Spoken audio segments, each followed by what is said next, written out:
August 2025, short and intergrade. Get ready for the main dictation. 10 seconds.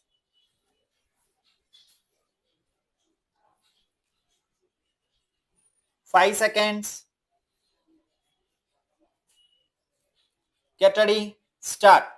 Sir, the general satisfaction on the budget is due to the fact that the finance minister gave an addiction to the public and the country at large that there is going to be no further increase in the taxation.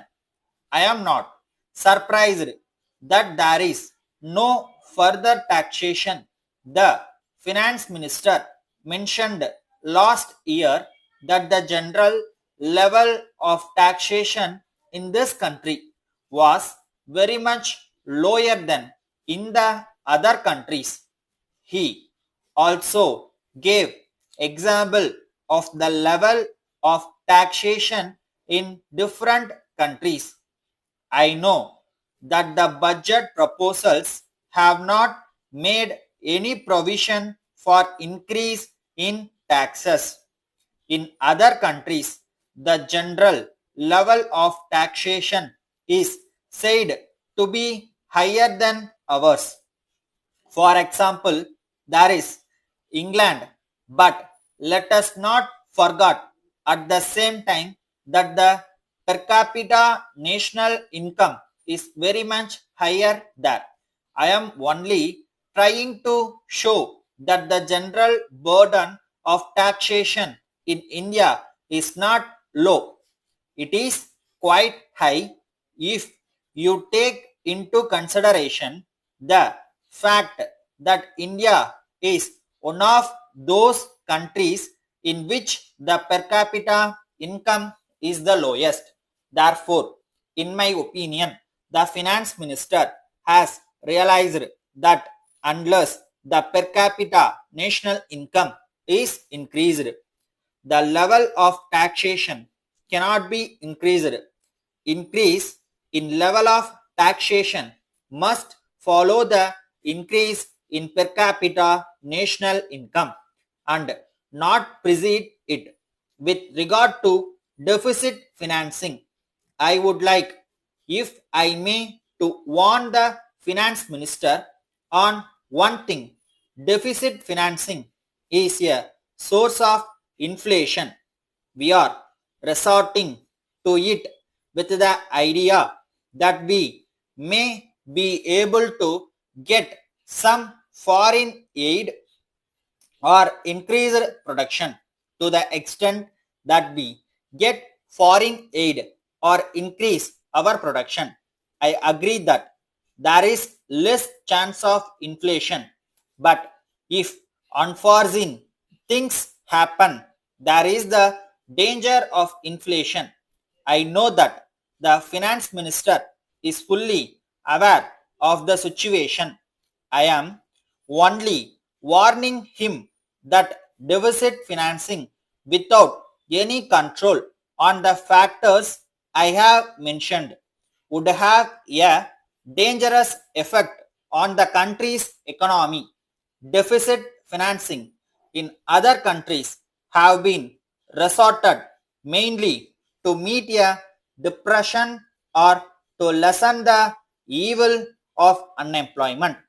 Here, the Honorable Finance Minister has been bold enough to resort to deficit financing as a means of development.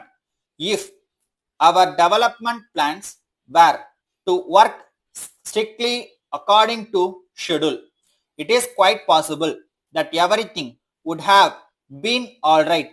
But because our plans are based on so many wrong assumptions, I am quite sure that our plan will not work up to schedule.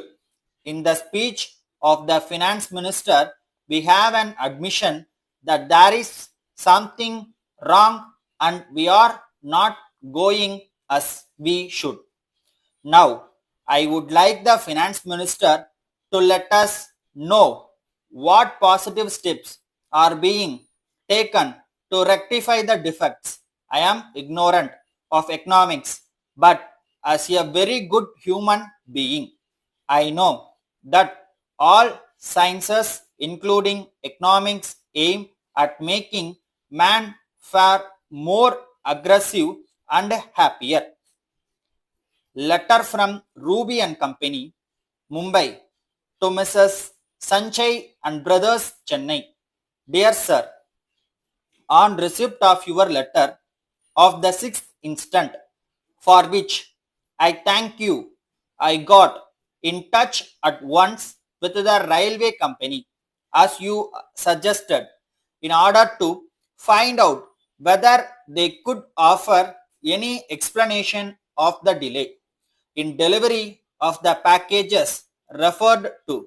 The officials assured me that in view of the special nature of the contents, every precaution had been taken to make sure that the goods should reach you within the time limit which you had laid down. At the same time, I have been to the office of the shipping company to see to what extent, if any, they are responsible. However, I feel sure that they will do their best to clear up the situation as soon as possible. Both shipping and the railway people realize that the case is one that calls for every special action until we get further information as to what has really happened.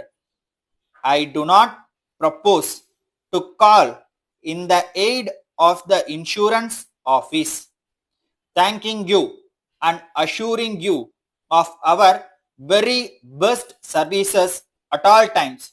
Yours very truly. Stop.